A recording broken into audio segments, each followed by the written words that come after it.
Quiero preguntarle, ¿cuándo fue la última vez, y piense usted un momentito, cuándo fue la última vez que usted invitó a alguien a la iglesia? No conteste, no, solamente ahí en su mente. ¿Cuándo fue la última vez que usted trajo a alguien a la iglesia? ¿Cuándo fue la última vez que usted pensó en invitar a alguien a que venga a oír el mensaje? Es importante hablar de Cristo a otros, es importante invitar a otros a la casa de Dios. Amén. Aquí hay miles de personas en el área donde estamos nosotros y podríamos nosotros ser un canal de bendición para que un alma sea salvo. Sería una cosa muy linda el llegar a la presencia de Dios y que alguien que invitamos a la iglesia recibió al Señor porque nosotros invitamos a esa persona. Así que le vuelvo a preguntar, ¿cuándo fue la última vez que invitó usted a alguien a la iglesia? Es importante, ¿verdad? No lo estoy haciendo para que usted piense, ¿por qué no he invitado a alguien? No, vamos a hablar hoy en la palabra de Dios de alguien que se preocupaba por los demás. Pero bueno, este mes hemos estado viendo la vida de algunas personas que han sido de bendición en la historia. Hablamos de Enoc, ¿verdad? Diga usted conmigo, Enoc caminó con Dios. Luego hablamos de Nehemías, cuando Dios levanta a alguien entre las ruinas y este hombre fue el constructor. Y hoy yo quiero invitarle a que abra su Biblia en el libro de Hechos, capítulo, vamos a ver, Hechos capítulo 4.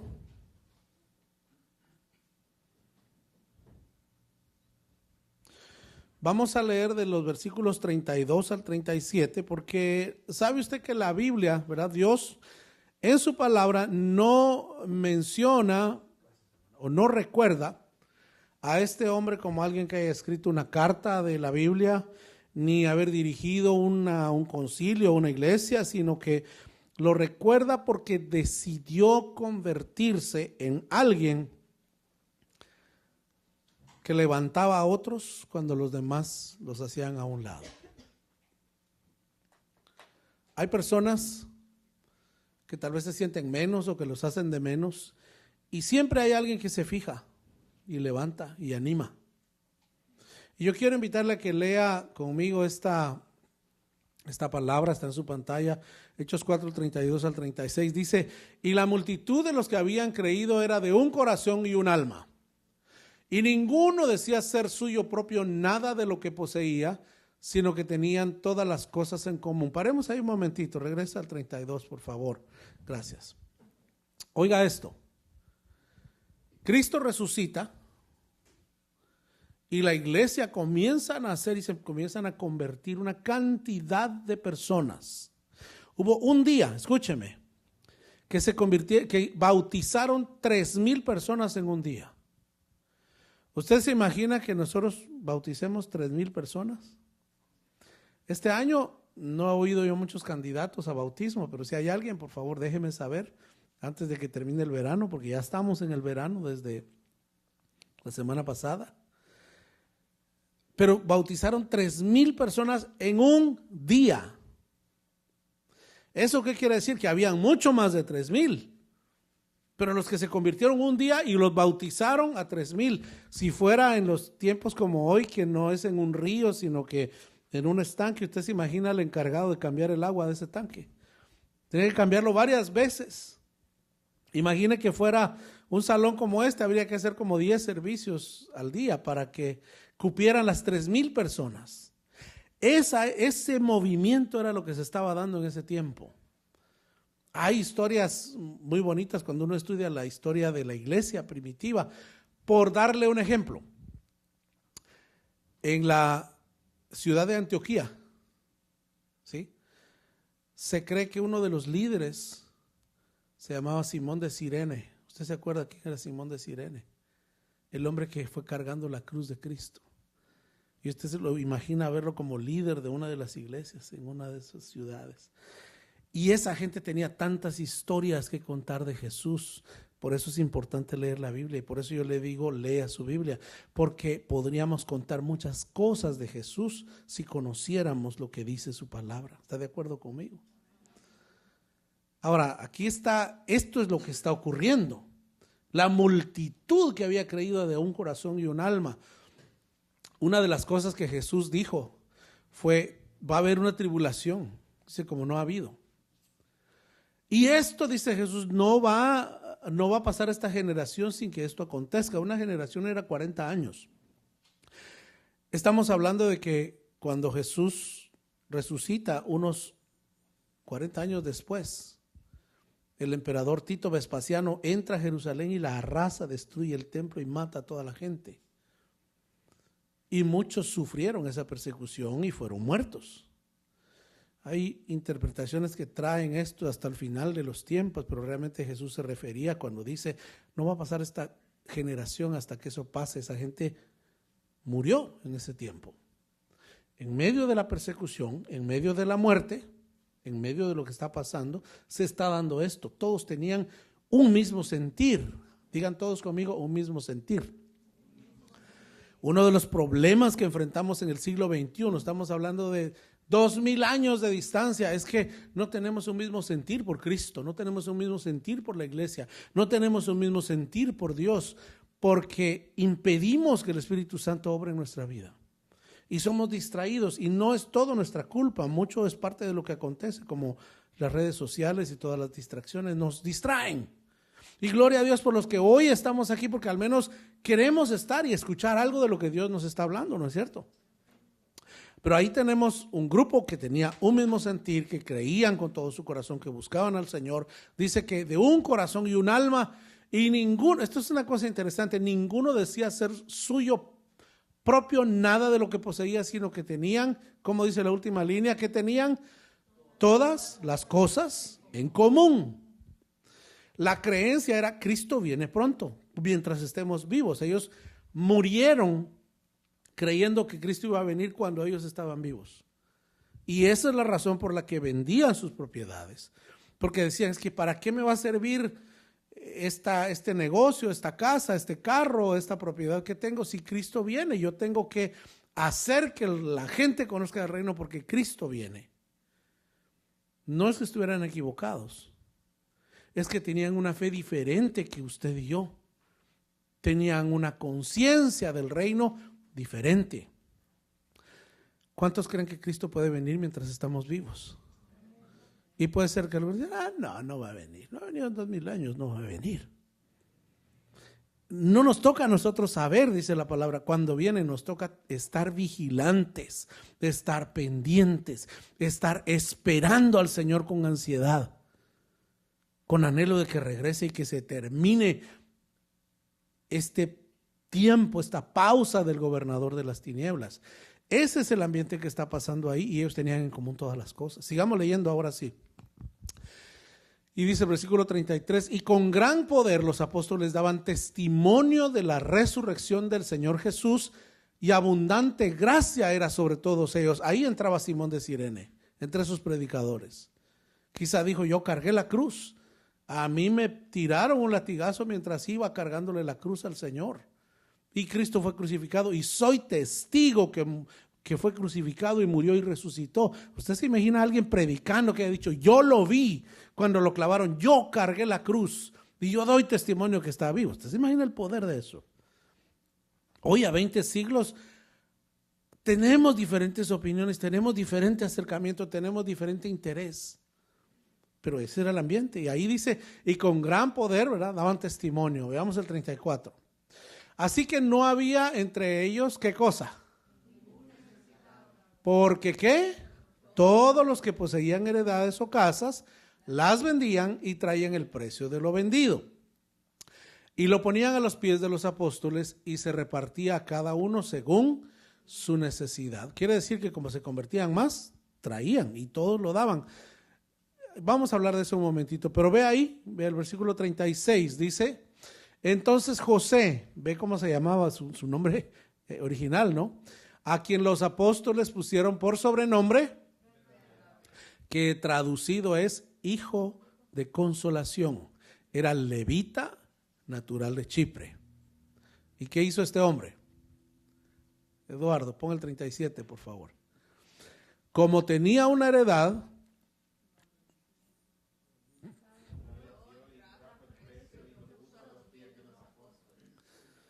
era común que ellos estaban vendiendo, y ya le expliqué por qué lo estaban haciendo. Entonces pasan 100 años y dicen, no, el Señor no vino en ese tiempo, y ya entendemos por lo que se escribió que no es que va a venir mientras estemos vivos. Estaba hablando de la tribulación que iba a pasar con la destrucción del templo de Jerusalén, con la destrucción de Jerusalén, con el esparcimiento de los judíos por toda la tierra, porque iba a nacer la iglesia, y empezó a perderse esa esperanza. Pero yo quiero decirle, cuando el Señor tenga la lista de todos los que va a tener salvos, ahí se va a terminar ese tiempo. ¿Cuándo es? No lo sabemos. Lo que sí tenemos ahí es a un hombre que se llamaba José, y le pusieron un sobrenombre, y el sobrenombre que le pusieron es Hijo de Consolación. Hoy leímos al inicio del servicio en Juan 15, versículos 26 y 27, leíamos que el Espíritu Santo dice que es el consolador. Diga usted conmigo, Dios me consuela. Cuando estamos en situaciones difíciles, Dios nos consuela.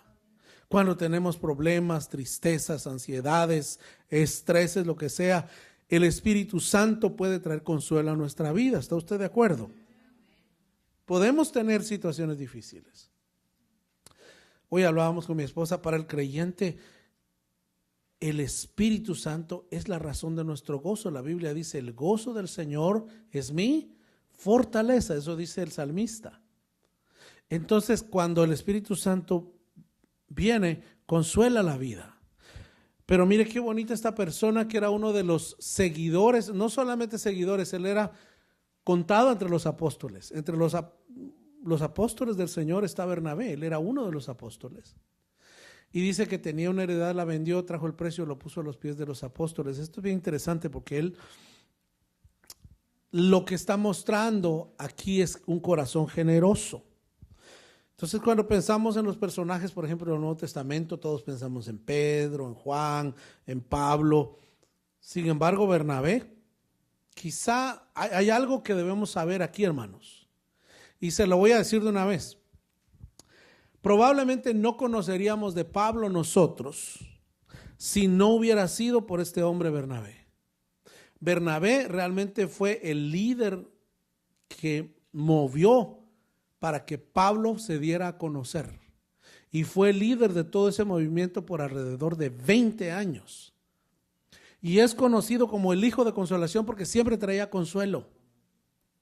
La función principal, oiga esto, porque puede ser que a veces en la casa hay muchos hijos, ¿no es cierto? Hay gente que, no sé cuántos aquí tiene más de 5 hermanos, ¿habrá alguno que tenga 5 o más? 1, 2, 3, ¿verdad? ¿Usted ha visto a sus hermanos peleándose alguna vez? Y qué interesante, ¿no? Cómo se pelean. Pero es cierto que siempre hay uno que como que los provoca a que se peleen. Pero hay otro que provoca la paz. La función de Bernabé era procurar la paz, sobre todo la paz de Pablo. Y es bien interesante porque Bernabé va a buscar a Pablo a un lugar y lo trae para acá. Y cuando lo quieren matar, Bernabé se pone a hablar por Pablo. No solamente eso, está Bernabé y están sus socios, ¿verdad? Priscila y Aquila, que los van instruyendo a Pablo. Y Pablo es entrenado en muchas de las cosas que Jesús enseñó, y Pablo se vuelve ese elocuente Pablo que Dios utilizó para escribir el Nuevo Testamento. Oiga, si Bernabé no hubiera existido, probablemente Pablo no sería conocido como es conocido. Hay gente que lidera hablando y hay gente que lidera desde atrás, ¿verdad? Hay personas que cambian la historia hablando, hay unos presidentes, hay personas que hablan, y hay personas que cambian la historia creyendo en alguien. Ven que la persona tiene potencial y le ayudan. Ven que la persona tiene un talento y lo ayudan. Por eso le hice yo la pregunta hace un momento, ¿cuándo fue la última vez que usted invitó a alguien a la iglesia? Porque tal vez nosotros no le vemos salvo, pero tal vez Dios sí le ve. Y por eso es importante invitar a los amigos y decirle, hey, ¿quieres venir conmigo a la iglesia? Tal vez no te puedo predicar, pero ahí te van a predicar la palabra. Ahí el Espíritu de Dios te va a hablar. Y esa era una de las cualidades de Bernabé, que él quizá podía hablar, Era levita. Los levitas por lo general estaban involucrados en la liturgia y en el canto, y estaban involucrados en la predicación o en el sacerdocio. Pero él vio a alguien que tenía potencial y lo ayudó a surgir. Y esa es una cosa buena. Esa es una parte de la iglesia muy interesante. Bernabé pertenece a esa segunda categoría. Entonces, hermanos, el reino se mueve, el reino de Dios se mueve cuando dejamos de vivir para nosotros mismos. ¿Puede usted decir amén a eso? Amén. El reino de Dios se comienza a mover cuando dejamos de pensar solo en nosotros mismos.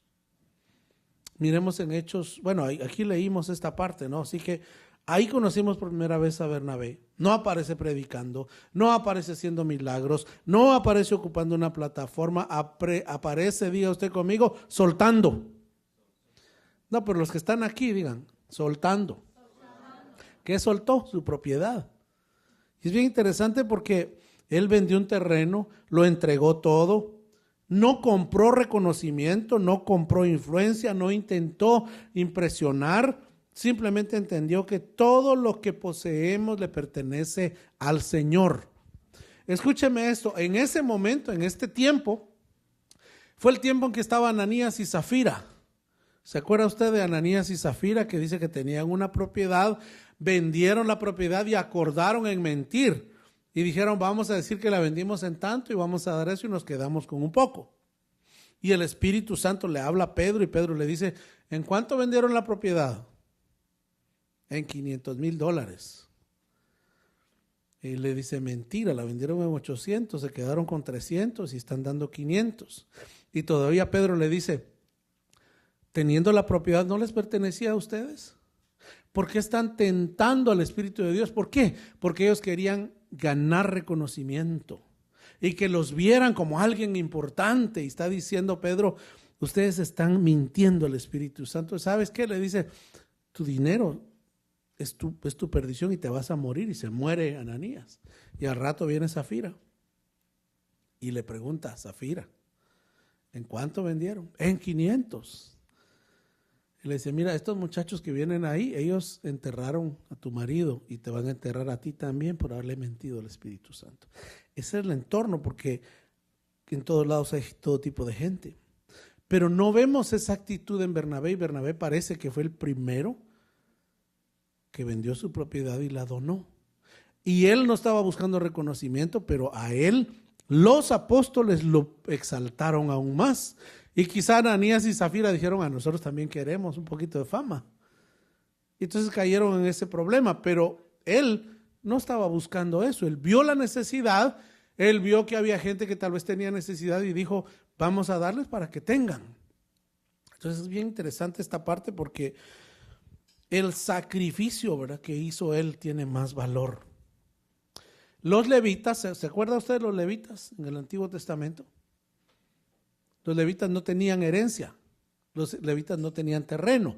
Cuando entraron a la tierra de Canaán, les repartieron a todos, menos a los levitas, y dijeron, la tribu de Leví van a ser sacerdotes y ellos no van a tener propiedad. Ellos van a vivir en el templo y van a servir ahí, van a comer de lo que se lleve ahí y no van a tener nada. Y todo el pueblo, ustedes tienen la obligación de dar el diezmo, le dijeron, para sostener la obra de Dios, y a todos los levitas que van a vivir sirviendo en el templo. Entonces ellos no tenían propiedad. Ahora cuando leímos, si usted puso atención hace un rato, veamos ahí el versículo 36, por favor, hermano. Dice que él era levita, ¿cómo dice la última línea?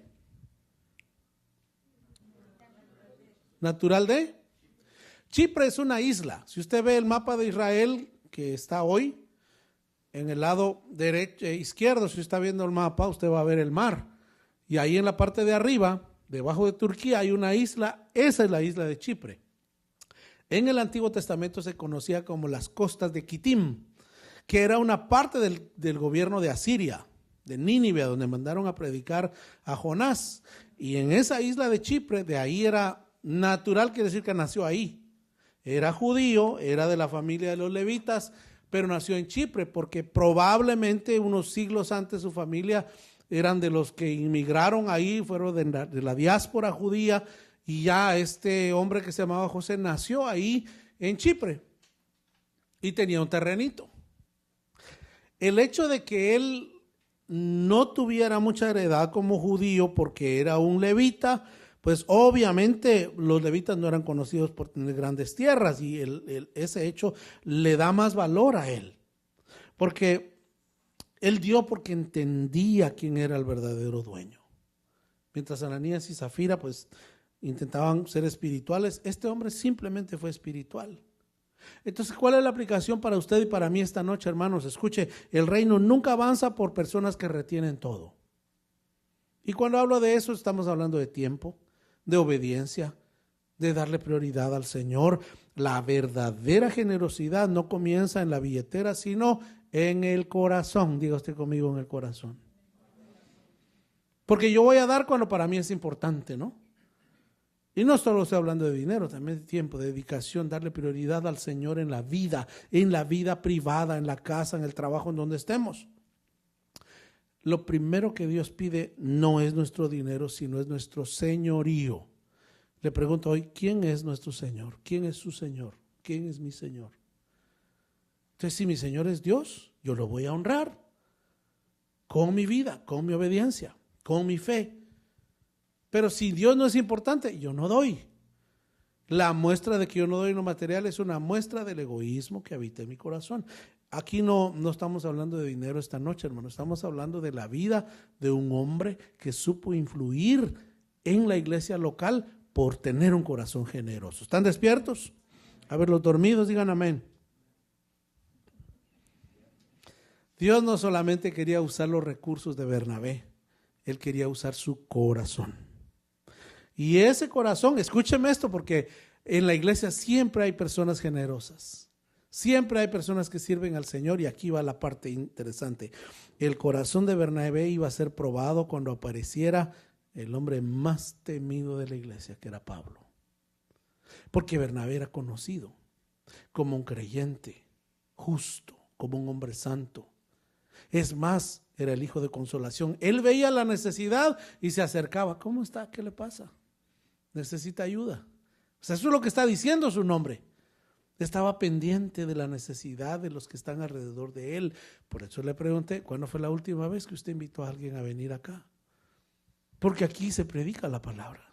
En su iglesia se predica la palabra y la idea es, cuando yo cuido lo suficiente de mis vecinos para invitarles, yo estoy diciendo, yo tengo un corazón generoso para con Dios. Y cuando nadie de la iglesia invita, estamos diciendo qué corazón tenemos. Digan amén. Ahora, los hombres de Dios ven el futuro que la gracia puede construir. Vamos a nuestra segunda cita, ahí en Hechos de los Apóstoles, capítulo 9, versículos 26 y 27. Usted lo puede buscar en su Biblia o lo puede leer, está ahí. Capítulo 9, versículo 26 y 27 dice, cuando llegó a Jerusalén, trataba de juntarse con los discípulos, pero todos le tenían miedo, no creyendo que fuese discípulo. Aquí están hablando de Pablo. Lea fuerte conmigo el 27. Entonces Bernabé, tomándole, lo trajo a los apóstoles, les contó cómo Saulo había visto en el camino al Señor, el cual le había hablado, y cómo en Damasco había hablado Saulo, ¿verdad? Que su nombre romano es Paulo. Saulo llega a Jerusalén, todos le tienen miedo y tenían razones, él había perseguido a la gente, ¿no? Había encarado cristianos, los había arrastrado, los había torturado, los había matado, había destruido familias, había aprobado la muerte de Esteban. Nadie se le quería acercar, excepto uno. ¿Quién fue el que se le acercó? Bernabé. ¿Sí ve el carácter de este hombre? Era un hombre justo, era un hombre santo, era un creyente fiel. Estuvo ahí presente con todo el tiempo que Jesús estuvo, quizá. Era amigo de Simón de Cirene. Era uno de los líderes de la iglesia. Es contado entre los apóstoles. Pero cuando aparece Pablo, nadie quiere dar la cara por Pablo. Aquí Bernabé puso en riesgo su reputación. Bernabé pudo haber perdido su reputación si Pablo no hubiera sido un hombre que realmente Dios lo había cambiado. Entonces, mientras todos veían el perseguidor, Bernabé vio al futuro apóstol. No ignoró el pasado de Saulo, simplemente creyó que la cruz era más poderosa que el pasado. ¿Qué le estoy diciendo con esto, hermanos? A veces vemos gente, ¿no le ha pasado a usted como cristiano? Porque queremos honrar a Dios, queremos ser gente buena, ¿no es cierto? Y a veces vemos una gentecita que uno dice, este sí no. Y como que juzgamos, ¿no? Y decimos, este no tiene esperanza. Este sí está perdido. ¿No le ha pasado a usted? Y usted lo ve y tal vez está tomando, oyendo una música o haciendo cosas. Y usted dice, no, este sí no. Oiga, tal vez es un siervo de Dios que está ahí, pero nosotros no lo vemos.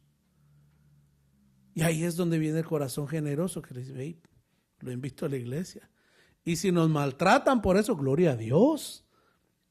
Porque si un vaso de agua el Señor lo va a pagar, imagínense que nos maltraten, es una bendición aún más grande. Están aquí, hermanos. Es el asunto de que Bernabé veía lo que otros no alcanzaban a ver y tenía un corazón generoso. Bernabé se puso en riesgo por Pablo. Todos le tenían miedo. Nadie quería hablar con él.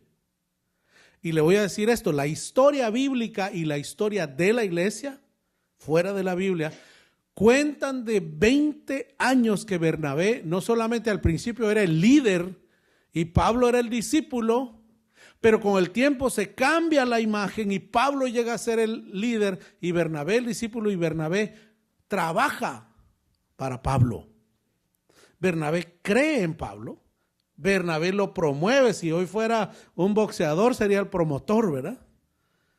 Y lo va llevando y lo va promoviendo y va hablando por él y dando la cara por él. No una, muchas veces por 20 años. Es más, una vez se pelearon y ahí está en la Biblia, donde se separaron. Al final el que tenía razón era Bernabé, no Pablo. Aquí nosotros tenemos a Pablo en un pedestal.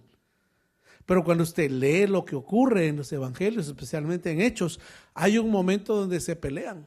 Se pelea Pablo con Marcos. Bernabé quiere llevar a Juan Marcos, ¿verdad? El que escribió el evangelio de Marcos. Y Pablo no quiere. Y se pelean. Y los hermanos deciden que mejor se separen, que se vaya Pablo para allá y que se vaya Bernabé para allá. Y Lucas comienza a escribir lo que Bernabé hacía. Y hay un momento donde Pablo dice, tráigame por favor a Marcos porque me es útil para el ministerio. ¿Quién tenía razón? Bernabé. Siempre estuvo con ese ojo, viendo cómo podía hacer que las demás personas brillaran. Él prefirió correr el riesgo de amar antes que la comodidad de desconfiar. ¿Verdad que es bien fácil desconfiar? Vemos a alguien y lo escaneamos, ¿verdad? Ya, descartado, descalificado. Pero Dios tiene otros ojos y tiene gente como Bernabé que ve con amor. Y esa es una buena enseñanza para nosotros como creyentes porque es un hombre que supo ver con el amor de Dios la vida de la gente y promoverla. ¿Todavía están acá? Juan Marcos en algún momento fracasó. Pablo ya no confiaba en él. Bernabé sí, el mismo corazón, apoyándolo, la misma gracia, el mismo discipulado. Y hay un momento, ¿verdad?, donde Pablo escribe, trae contigo a Marcos porque me es útil para el ministerio. ¿Qué aplicación puedo yo tener para mi vida y que le puedo compartir hoy? No definamos a las personas por su peor capítulo. Hermanos, ¿cuántos han tenido aquí un capítulo feo en su vida? Donde tal vez hizo algo mal, nos portamos mal, hicimos algo que daba vergüenza. Le voy a decir algo. El Señor estaba ahí, estaba viendo y nos siguió amando igual. Y se espera que sus hijos tengamos ese mismo corazón. Seamos el creyente que abre puertas cuando otros las cierran. Nunca descartemos a alguien que Dios todavía está formando. En otras palabras, hermanos, la gracia no mira donde una persona cayó, mira donde Dios puede levantarla. La gracia de Dios no ve donde fracasamos, ve donde nos puede levantar. ¿Puede usted decir amén a eso? Entonces, aquí el asunto es que creer en una persona es relativamente fácil. Lo difícil, hermanos, es alegrarse cuando esa persona llega a ser más grande que uno mismo. Y aquí otra vez aparece la grandeza de Bernabé. Acompáñenme en la lectura, Hechos 11, 22 al 26. Acuérdense, Bernabé estaba contado entre los apóstoles. Era un maestro.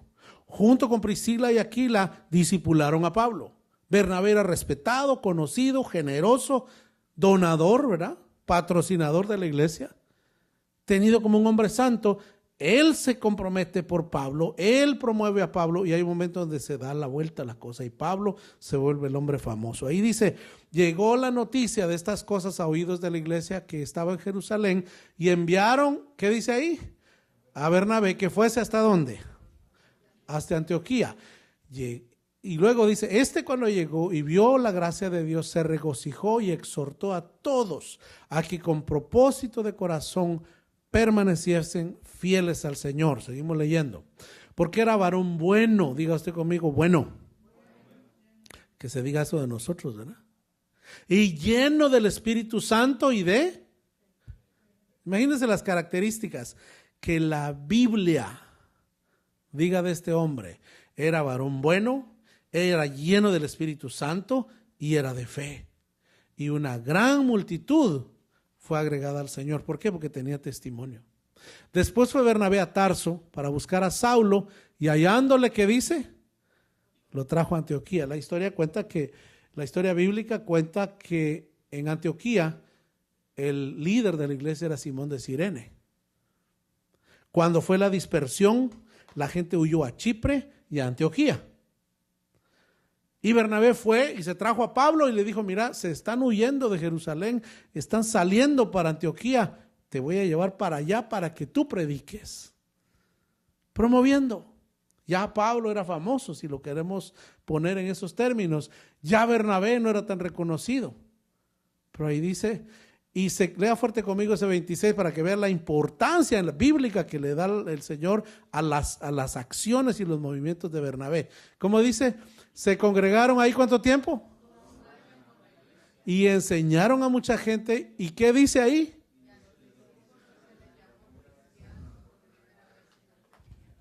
¿Cómo la ve? Cuando ya tenía una cantidad de gente, a los seguidores de Cristo o a los little Christians, ¿verdad? A los pequeños Cristos se les empezó a llamar cristianos. Había otro término que se usaba similarmente a cristianos en ese tiempo y era a los del camino. Como dice Juan 14:6, Jesús les dijo, yo soy el camino, la verdad y la vida. A raíz de esas palabras de Jesús, ellos en clave se hablaban, ¿y usted conoce el camino? Oh, sí, conozco el camino. Ah, qué bueno. Y mire qué bonito, porque los romanos los perseguían, los querían matar. Los judíos, judaizantes y fariseos los perseguían y los querían llevar a los romanos para ser muertos. Tenían muchas claves. Una de las claves era que aunque esta se dio más adelante, ¿no? Los apóstoles, los seguidores de Jesús, la mayoría de los iniciales eran pescadores, ¿se acuerdan? En Galilea. Cuando se encontraban dos cristianos, ¿qué hacían? O cuando usted no sabía, si yo me encontraba con hermano Kelly o hermano Misael y no estaba seguro si era o no cristiano, iba y en la tierra dibujaba así un arco. Y si el otro era cristiano, completaba el arco para que se formara la figura de un pececito. El famoso ictus en la Biblia es la figura del pez. Los que seguían al Señor, los pescadores que seguían al Señor, cuando Jesús le dice a Pedro y a los demás, yo os haré pescadores ¿de qué? De hombres. Y eso a mí me trae una frase hoy a la mente, hermanos, hoy que vemos no muchos en el templo. Yo quiero decirle esto. Hay gente que dice, somos pocos, pero somos buenos. Si somos buenos, vamos a ser muchos. Hay gente que dice, no, es que preferimos la calidad a la cantidad. ¿Qué prefiere usted, un buen pez o un montón de buenos peces? Aquí hay varios hermanos que van a pescar. Si usted va a pescar, ¿usted cree que tenga sentido alguien que diga, yo prefiero pescar un buen pez que 50 buenos peces? Eso no hace sentido. Queremos mucho de lo bueno. Y entonces aquí cuando nosotros vemos que los discípulos en señales, porque los perseguían para matar, dibujaban el círculo, ¿verdad? Y creaban la figura del pez. Entonces ya se confiaban. Y la siguiente pregunta era, ¿usted conoce el camino? Si era un romano, alguien que no sabía, ¿camino de qué? Y ahí podía cambiar la conversación. El camino que me lleve para Roma. Todos los caminos llevan a Roma. Entonces, ¿usted conoce el camino? Sí, yo conozco el camino. Entonces usted es mi hermano. Pero por primera vez después de que Bernabé va a traer a su ya ahora famoso amigo Saulo a la Tarso. ¿De dónde era Pablo? Pablo de Tarso, Saulo de Tarso, él estaba ahí. Y los cristianos de ahí ya no lo aguantaban porque se metía en problemas. Todos los días predicaba y lo apedreaban. Predicaba, lo metían preso. Predicaba, los querían quemar a todos. Decía, llévenselo. Y entonces va Bernabé y lo va a traer. Le dice, mira, están persiguiendo, está huyendo la gente, están yendo a Antioquía. Vámonos para allá. Se van allá y se quedan viviendo un año. Y en ese año Bernabé le trae la gente a Pablo. Pablo está predicando y por primera vez se les llamó cristianos. Es un honor ser cristianos, hermano, que se nos llame seguidores de Cristo. Y es importante que entendamos la sangre que otros pasaron para que hoy usted y yo estemos aquí. ¿Cuántos dan gloria a Dios? La obra de Dios, hermanos, es demasiado importante para depender de nuestro ego. ¿Por qué hacía Bernabé lo que hacía? Porque entiende algo que pocos líderes entienden, y es que cuando dependemos de nuestra capacidad, la cosa no vale, pero cuando el Señor está en medio, la cosa camina. ¿No es cierto? Él trajo a Saulo, él le enseñó, él lo impulsó, y después, antes decían Bernabé y Pablo. Ahora Lucas, el doctor Lucas, está escribiendo Pablo y Bernabé. Ya cambió el asunto. Pero él nunca peleó por protagonismo, porque los líderes inseguros construyen plataformas, pero los líderes espirituales construyen personas. Diga usted conmigo, construyen personas. ¿Sí? Hubo una ocasión en Hechos 14:12, no sé si lo tienes por ahí, hermano. Hechos 14:12 dice que a Bernabé le llamaban Júpiter y a Pablo Mercurio, porque este era el que llevaba la palabra. Mis hijas han estado leyendo unas series de libros, ¿verdad?, donde se menciona la mitología griega. Yo creo que varios adolescentes leen, ¿cómo se llama? Percy Jackson. Y ahí se menciona mucho de la mitología griega. Pues mira, aquí en la Biblia, a Bernabé le llamaban Júpiter, porque Júpiter tenía una figura imponente y era alguien poderoso. Y a Pablo Mercurio, porque era el dios que hablaba, ¿no?, el que llevaba la palabra. Entonces, probablemente la presencia imponente de Bernabé impresionaba a la gente y creían que eran dioses. Sin embargo, él permite que Pablo sea la voz principal. Y hermano, cuando uno permite que la otra persona que esté cerca de uno sobresalga, realmente eso solo lo puede hacer una persona verdaderamente humilde. Es una enseñanza muy linda la vida de Bernabé. Generoso, observador de las necesidades de los demás, promotor de levantar y consolar al que está cerca, de tal manera que le llaman hijo de consolación. El mismo término en el griego que se usa para el Espíritu Santo, el consolador, el paracletos, que es el consolador. Le estaban diciendo, tú eres como el paracletos, eres como el Espíritu Santo que anda consolando a toda la gente. Generoso, consolador, motivador, poniendo a otros y levantándolos para que sobresalgan. Hermanos, si nosotros como iglesia hacemos eso, la gloria de Dios se va a manifestar. El éxito del reino nunca depende de quién recibe el crédito. Es importante preguntar a nosotros, ¿estoy ahora en este tiempo, ¿no?, de seguidores, de fans, de ser influencers? ¿Estoy solo buscando influencers o estoy ayudando a otros a levantarse? Entonces, en todo lo que hacemos podemos nosotros predicar a Cristo. Porque el liderazgo, especialmente en el caso del creyente, alcanza su máxima expresión cuando se deja de buscar reconocimiento y se comienza a multiplicar a otros. Oiga, Bernabé, ya para terminar, Bernabé nunca escribió un libro de la Biblia. Nunca fue protagonista del Pentecostés. ¿Se acuerda que en Pentecostés estuvo Pedro y los demás y predicaron y se convirtió la gente? Él nunca presidió en Jerusalén. Ahí era Jacobo, el líder de la iglesia. Pero cambió la historia porque levantó personas. Respaldó a los rechazados. Pablo era un rechazado social de su propia gente. Primero no lo querían los cristianos y les tenía miedo. Después los fariseos tampoco lo querían. Nadie quería a Pablo, si lo queremos poner en ese término. Bernabé lo promueve, lo defiende, busca la paz de Pablo. Quizá Dios no nos llamó a ser el próximo Pablo, ¿no? Pero tal vez podemos ser el próximo Bernabé. Oiga, la persona que Dios usa para cambiar la historia no es el que se ocupa del escenario, sino el que prepara a los que algún día estarán en ese lugar. Póngase de pie un momentito. Si usted gusta, puede inclinar su rostro. El legado más grande que un creyente puede dejar no son las obras que realizó, sino las vidas que levantó para que continuaran la obra de Cristo.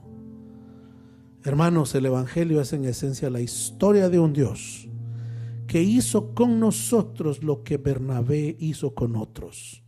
Dios nos levantó, Dios nos vio. Dios vio quizá nuestra miseria y nos tuvo misericordia. Vio nuestra pobreza, nuestra necesidad. Nos trajo a este lugar, nos trajo a este país. Nos ha dado oportunidades. Y cuando todos veían pecadores condenados, Cristo vio personas que podían ser redimidos. Cuando todos merecíamos rechazo, Él nos recibió. Cuando nadie podía restaurarnos, Él entregó su propia vida en la cruz para hacerlo. Y hoy Cristo sigue llamando a sus hijos a experimentar esa misma gracia. La pregunta no es solamente si admiramos a este Bernabé, sino si primero hemos recibido la gracia de Jesucristo que transformó a Bernabé. Solamente quien ha sido restaurado por Cristo puede convertirse en un verdadero hijo de consolación para los demás. Vamos a orar. Padre, gracias por tu palabra, por tu presencia, por el Espíritu Santo que consuela. Tú dijiste, Señor, que el Espíritu Santo iba a estar para guiarnos a toda verdad, para consolarnos. Y tú utilizaste a alguien como Bernabé para consolar a otros, para observar el potencial en otros, para invitar a otros, para promover a otros. Danos de ese amor para que podamos exaltar las cualidades de los demás, para que los demás se sientan motivados por nuestra presencia, se sientan invitados, se sientan consolados, que vean nuestra generosidad de manera que quieran estar con nosotros. De manera que podamos ser llamados cristianos como en Antioquía. Gracias por la vida de tu siervo Bernabé, Señor.